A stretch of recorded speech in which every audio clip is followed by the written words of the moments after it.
One thing I want to say, because the before we get into the news, is the increase in interest in THI and the Trust is going through the roof. And I know I've been sent a lot of friend requests on Facebook. I do not accept friend requests on Facebook. It's nothing against you, but if you've got something that needs to be addressed, then you can always send it by the email, Truth, Honour and Integrity, or you can just send me a private message if it's something else. But if it's just a basic friend request, then I add very few, for the simple reason it's a backdoor into your computer. So apologies for that. Right, the news, which kind of pales in comparison to what's to come. Right, where are we? Right, Brazil first. A front runner in Brazil's presidential election, Jair Bolsonaro, has been stabbed during a campaign rally this week. You're going to see a lot of this fun and games. And the far-right politician was attacked in the midst of a crowd in the southeastern state of Minas Gerais. Hope I've pronounced that correct. He underwent surgery for injuries to his intestines, but is expected to recover. Now, this particular politician is fairly controversial, and it has outraged many in Brazil with racist and homophobic comments, but he had performed strongly in recent polls, and the polls suggest he would get most votes in the next month's presidential elections if former President Lula da Silva fails in his attempt to overturn a ban on him standing. I think we covered that news item a couple of months ago. He was banned due to corruption and fraud, which is the common term for many other things these days. Twitter has permanently suspended the accounts of Alex Jones and Infowars. Well, this is quite a move after a number of tweets that violated, according to them, Twitter's abusive behaviour policy, and a number of tech giants, including YouTube and Facebook, deleted the right-wing conspiracy theorists' content last month, citing it was down to hate speech. And Mr. Jones is in a lot of trouble. He's currently being sued for defamation by the parents of two children that were allegedly killed in the 2012 Sandy Hook elementary school shooting, which he has claimed was a hoax, and I support that. And the Twitter said that the ban was a result of new reports of tweets and videos posted last week that violate our abusive behaviour policy, really, in addition to accounts past violations. Now, Jones is using this as a stick, as look, they're stifling freedom of speech, when the man has been COINTELPRO the whole time he's been on the radio. I've warned of this for long enough, and he will go down, Jones. I don't think the alternative media are going to look too kindly upon him when he really gets exposed. And his sidekick, Mr. Corsi, will go down as well. Both of them are Mossad agents. You know, at the end of the day, Jones has helped many people wake up. But it's all part of the fishing technique. They give you elements of truth and then spew out a whole heap of rhetoric and distractions. But he has woken people up, as many of the others who have been exposed as being part agents or all agents. So, you know, we need to give him credit for that. But he was paid rather nicely for it. $3 million a year in advertising alone from the same corporate giants that we're trying to get rid of, or at least repackage or repurpose. Mexico. this is going to be the first of many disclosures in Mexico. It's not very pleasant, but there's an increasing number that are now being found. And the skulls of at least 166 people have been found in a mass grave in Mexico's eastern state of Veracruz. And the state prosecutor, Mr. Winkler, said the skulls and other human remains have been there for at least 2 years. Now, the exact location has not been disclosed for security reasons and ongoing investigations. But drug traffickers in particular have used Veracruz as a dumping ground for their victims for many years, and yet the Mexican government did nothing about it, which is why Trump was going on about Mexico not doing enough. Part of the problem is a lot of the government were involved in it. Now, in March 2017, 250 skulls were found in another mass grave there. Mr. Winkler told reporters that investigators had also found about 200 items of clothing, more than 100 identity cards and other personal belongings. Now, officials are focusing on the skulls to work out the exact number of victims. It's kind of not quite clear. And they're using drones and ground-penetrating radar to help locate the remains. And forensic experts are still working at the scene. He also ruled out that it was possible that they would find a lot more victims, and relatives of the people who have disappeared in Mexico have long been campaigning for more to be done to help them find their loved ones.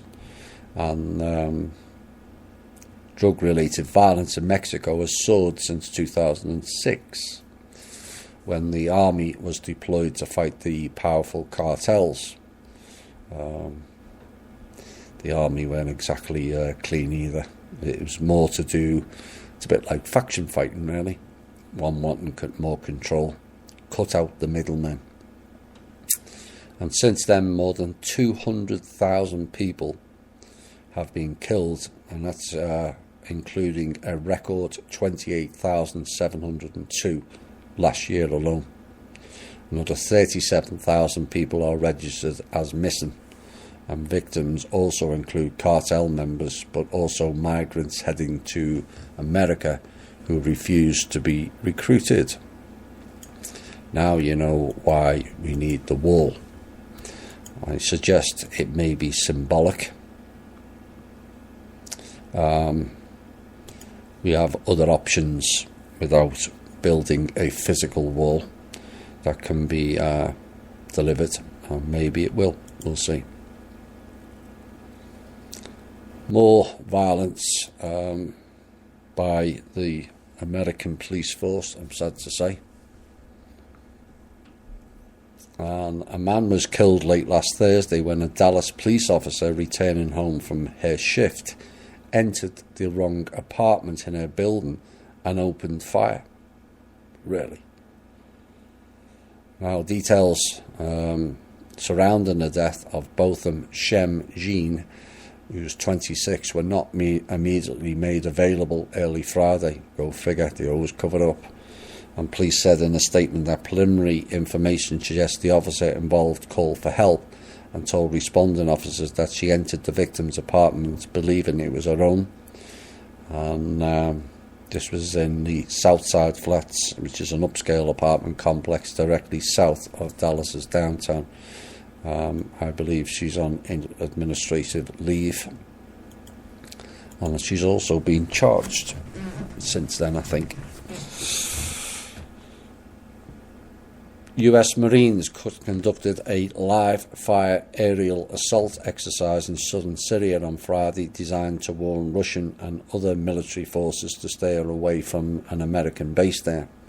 Now, the exercise, involving a company-sized unit, came amid rising US-Russia tensions across the Syrian battlefield, and the Trump administration had warned both Russia and the Syrian government against a planned offensive in Idlib province in northwest Syria. That will be the final battle. That's why all the attention. And the largest remaining pocket of rebel fighters who have tried and failed over the past 7 years to President Bashar al-Assad. It's not the American military doing that, I'll tell you that for nothing. The clown general is ordering that, and not Trump. There is a name that is those in the alternative community will remember from 3 or 4 years ago. There was a lot of shenanigans going on in Texas, and it all ended up rather sadly for Lavoy Finicum up in Oregon. The Bundys. Now, the governor, the man by the name of Ryan Bundy, has recently announced his campaign for governor of Nevada. And for those of you who don't remember, his dad, brother, friends and fellow cattle ranchers were involved in an event dubbed the Bundy Standoff in 2014. And the standoff with federal authorities started after the Bureau of Land Management stopped allowing Bundy's cattle to graze on the 500,000 acre allotment. Once the restrictions were put in place, the Bundys refused to pay the BLM grazing fees altogether, and they attempted to pay their fees to Clark County instead, but were told they had to pay the BLM. Now, as a penalty for the unpaid fees, the federal authorities attempted to seize the Bundys' cattle, and this is where hundreds of armed supporters sprang to the defence of the Bundys, and the feds were forced to back down in the face of local resistance after some of the snipers were taken out. That's the hidden story behind that. The night before, there was going to be a big shootout started by federal snipers, and they were going to fire at the cops and blame it on the supporters of the Bundys. But the snipers got rather spooked that night and stood down. Oh dear. The US has threatened sanctions this week against the International Criminal Court if it goes ahead with prosecutions against Americans. Now, the court is currently considering prosecuting US servicemen over alleged detainee abuse in Afghanistan. National Security Advisor John Bolton, TikTok, called the court illegitimate and vowed the US would do everything to protect our citizens. And the US is among a dozen of nations not to have joined the 2002 founded court, and the first was ICC prosecutor Fatou Bensouda's request last year for a full investigation into alleged war crimes in Afghanistan, which would include any committed by US military and intelligence officials. Now, on this issue, Mr. Bolton said neither Afghanistan nor any government signatory to the ICC's Rome Statute has made such a request. Now, the second request was the Palestinian move to bring Israel before the ICC over allegations of human rights abuses in Gaza and also the occupied West Bank, a move that was dismissed by Israel as political.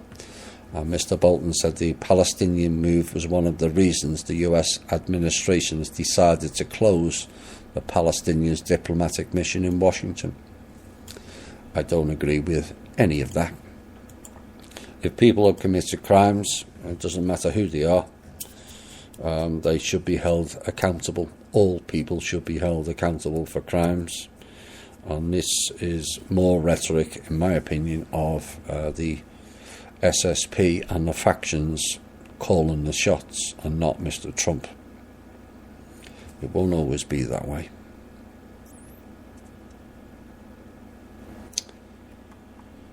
Where are we next?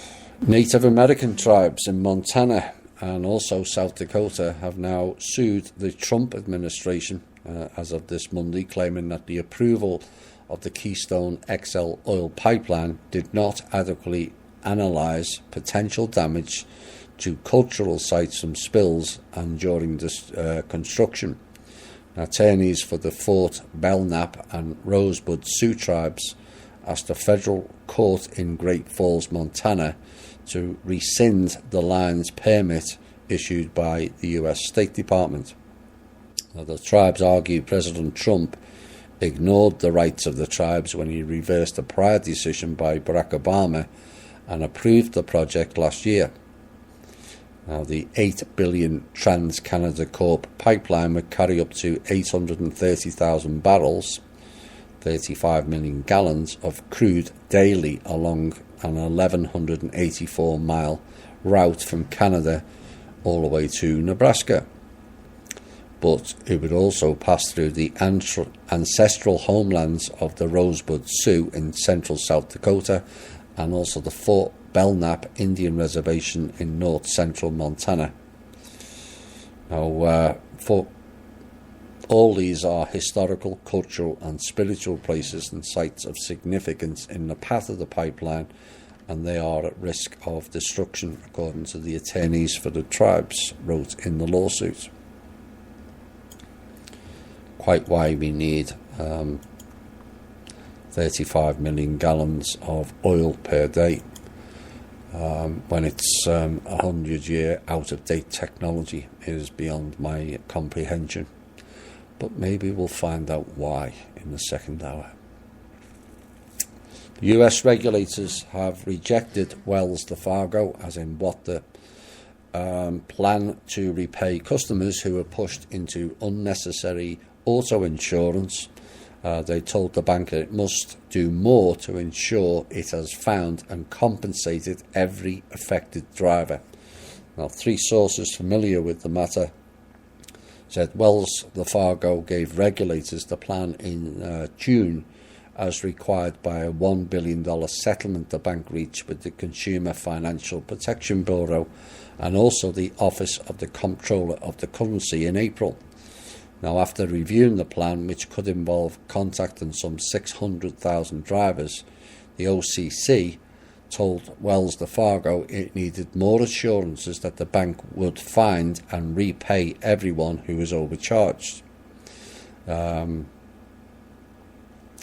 Now, unfortunately, the bank were not authorised to speak publicly about the rejection, and the rejection is the latest scandal in Wells Fargo's long-running sales scandal, which began in September of 2016 with revelations that the bank had opened perhaps millions of accounts in customers' names without permission to hit aggressive sales targets. Since then, they have disclosed more customer abuses in business, including mortgage lending, wealth management, and the auto loans. Wells Fargo, TikTok. Amazon is trying to justify filing a patent it received for a design that would house human workers in cages.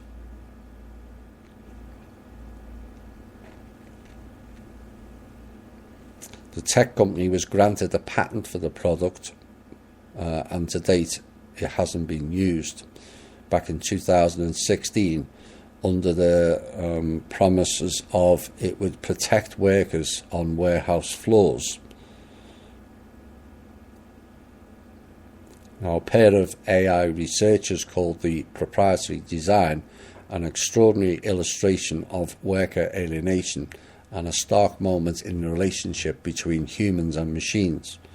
It was meant to keep workers safe among roaming robots. Really? Moving mountainous shelves of goods that have been ordered by customers.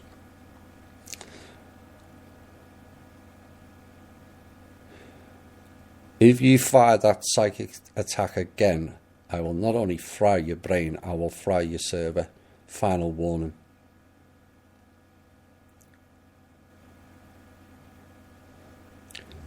Amazon executive Dave Clark tweeted that the company hasn't and won't implement the design, and sometimes even bad ideas get submitted for patents. Well, if you're going to file for a patent, you have all intentions of using it. They've just been caught out. Me thinks it's time to put Bezos in a cage. have had enough of his let's shut down all the smaller businesses and his transhumanist agenda. That's what he's about.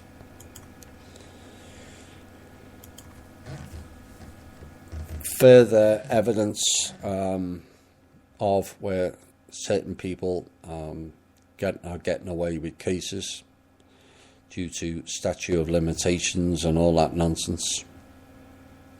That has to be erased. It only protects the so-called elite.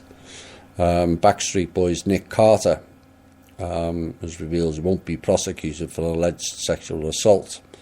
The report was filed against Carter in February for alleged sexual assault, and the Santa Monica Police presented its findings to the DA last month. Now, the assault allegedly took place back in 2003 when the victim was 18 years old, and Carter vehemently denied the accusation. Now, the District Attorney Office declined the case because the statute of limitations had passed. That has to be changed. If people committed crimes, then they've committed crimes. It's funny how the courts can pass something that was only 3 years prior to Donald Trump's alleged indiscretion with Stormy Daniels, and that is valid, and that all this gets squashed. You see, that's how the portal people work.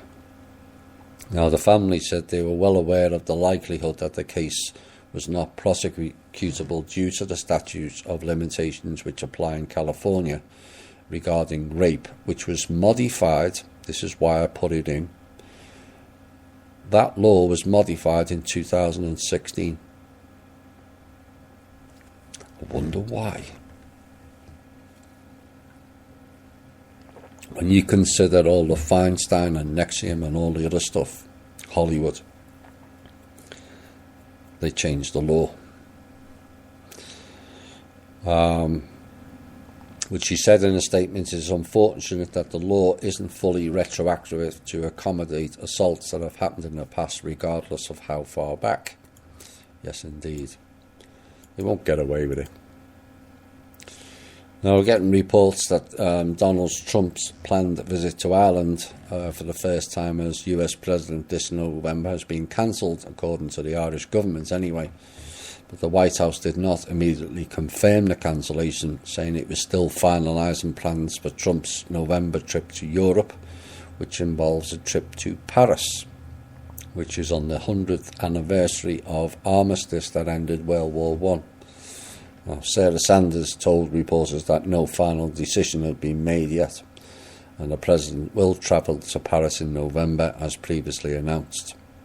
And they are still finalising whether Ireland will be a stop on that trip.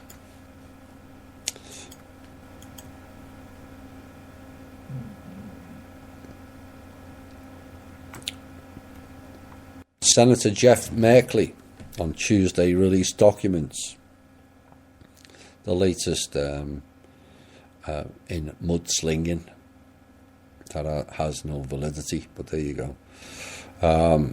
That appears to show the Department of Homeland Security diverting nearly $10 million from the FEMA, Federal Emergency Management Administration, over to ICE, Immigration and Customs Enforcement. Now, the documents that were first reported by Go Figure, MSNBC Rachel Maddow, detailed the agency's funding redirections for the fiscal year 2018 and showed that millions of dollars were diverted to ICE from several agencies. Now, those diverted funds totaling $33.1 million will provide funding in support of higher priority detention and removal requirements than those for which it was originally appropriated, and this is according to the documents.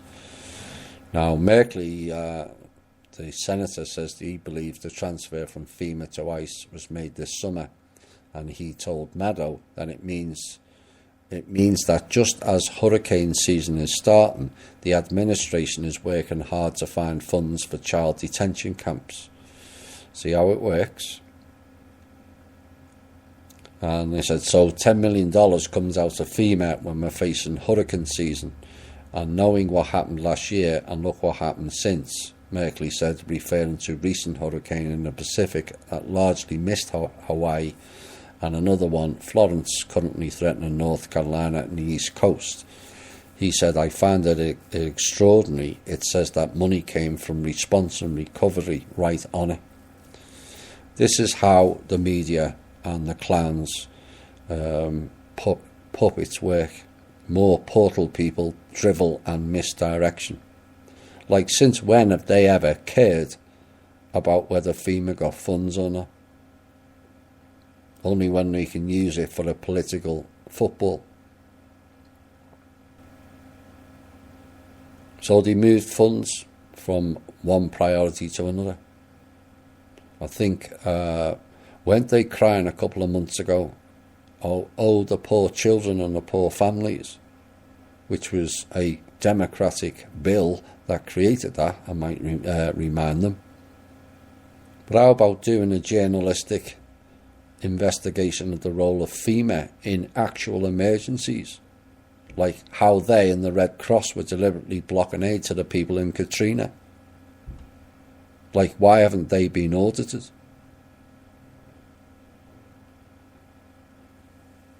For me, Rachel Maddow needs to shut her or his treasonous pie hole, creating issues where there is none.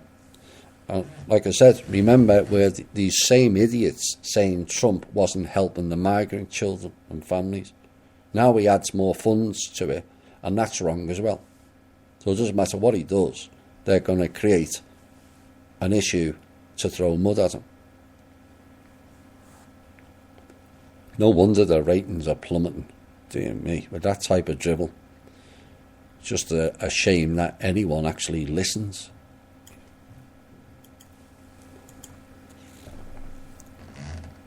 Oh, wait for time. Okay. To think it's not that far back that all of us in the alternative community were labelled nuts and crazies over this topic. And yeah, here we are, 2018. It's beyond epidemic proportions now as more and more countries reveal their crimes. The latest one, more than 3,600 children in Germany were assaulted by Roman Catholic priests between 1946 and 2014, a leaked report has now revealed. The study was commissioned by the church itself and was due to be published on the 25th of September. According to the report anyway, some 1,670 clergymen in Germany committed some form of sex attack on 3,677 minors. The church spokesman said it was dismayed and ashamed by the findings. Really dismayed. Now, this report is the latest in a long series of revelations that have uncovered decades of sexual abuse by Roman Catholic priests around the world. And according to a new study, only 38% of the alleged perpetrators have actually been prosecuted, with most facing only minor disciplinary procedures. About 1 in 6 cases involved rape, and most of the victims were boys, and more than half were aged 13 or younger. And the report finds that predatory clerics were often moved to new communities where no warning was issued about their previous actions. And all they can say is they're dismayed and ashamed. Really.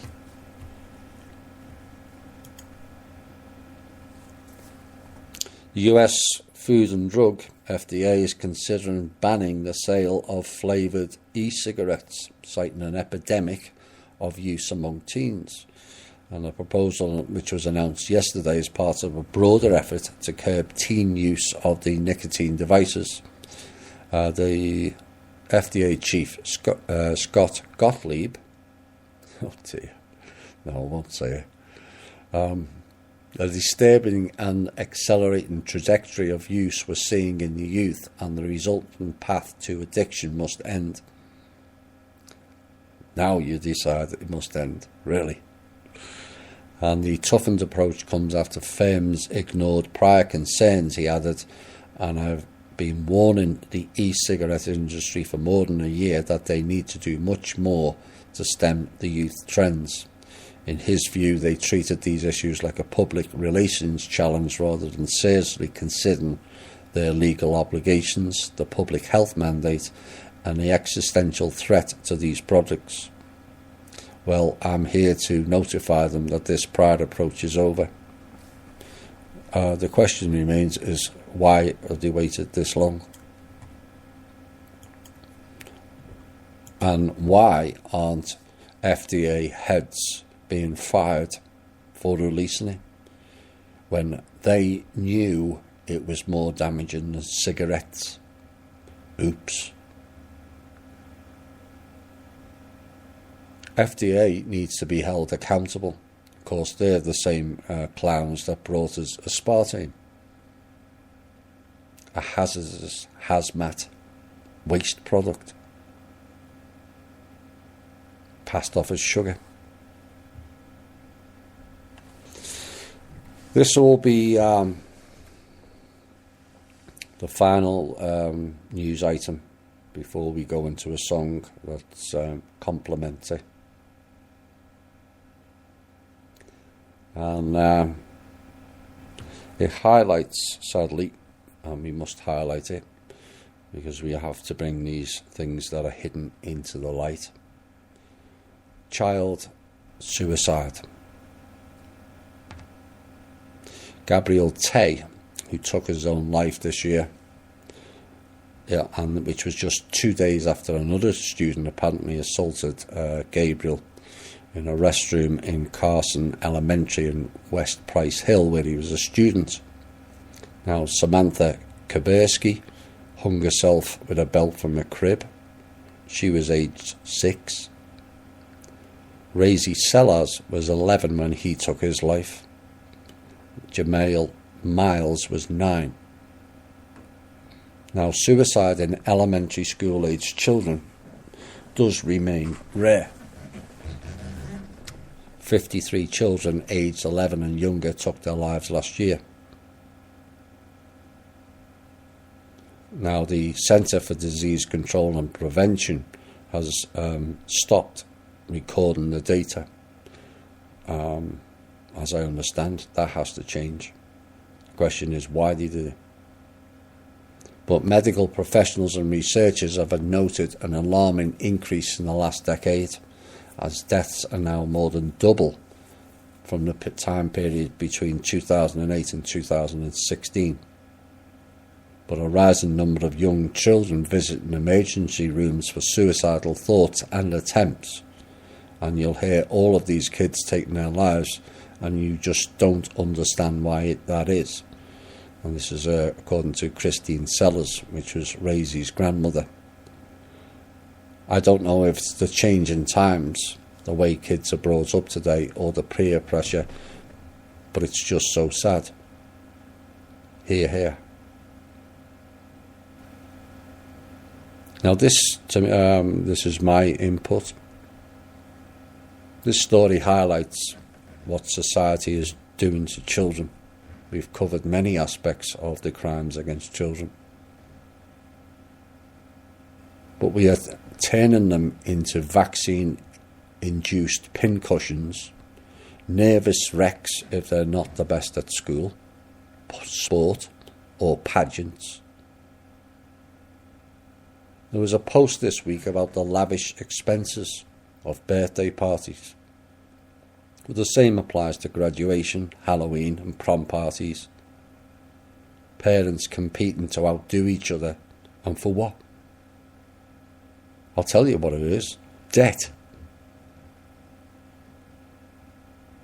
You cannot sustain that level of totally unnecessary spending, and all you're doing is feeding the beast.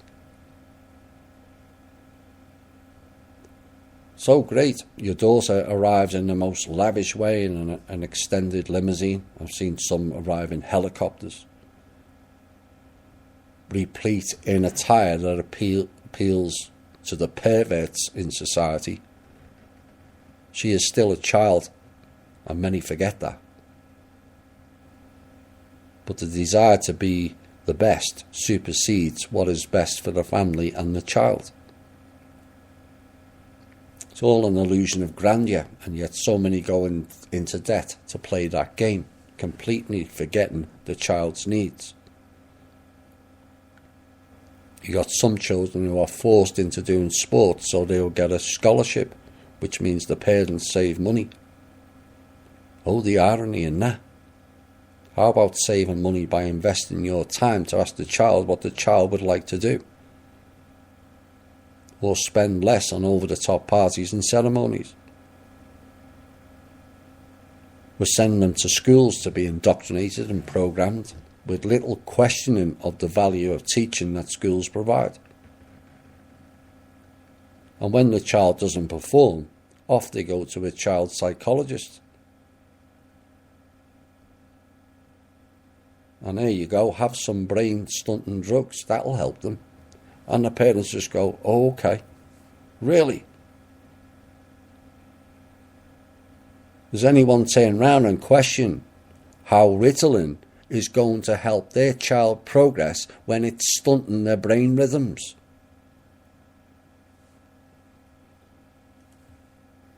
We have to look after the children far better than we are, period.